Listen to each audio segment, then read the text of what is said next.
Диалогот Жан Моне е добра основа за продолжување на разговорите за деловникот од следниот парламентарен состав. Тоа значи дека и покрај приближувањето на одредени ставови, клучните разлики остануваат.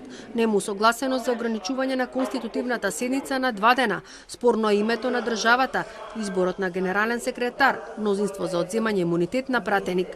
Опозицијската ВМРО-ДПМН ги изнела забелешките пред тројцата европратеници, Кјучук, Балсман и Шидер, кои се копредседавачи на третиот диалог во рамките на процесот Жан Моне.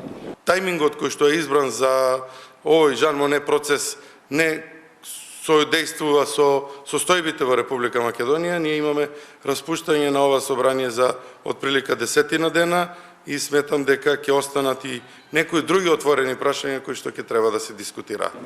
Власта со став, уставот мора да се почитува, а со разговор може да се дојде до одржливи решенија. Мора да го почитуваме уставот и уставното име, без разлика дали некои пратеници гласале или не, затоа што тоа е факт, затоа што ние под новото уставно име ќе ратификуваме спогодбата за членство во ратификацијата за членство во НАТО. Собранискиот спикер Талат Џафери во обраќањето апелирал пратениците во наредните 2 дена да направат напори за приближување на ставовите за деловникот. Тројцата европратеници и евроамбасадорот Богар вечерва ќе се сретнати со сите лидери на парламентарните политички партии, а заклучоците ќе ги соопштат утре на пресконференција.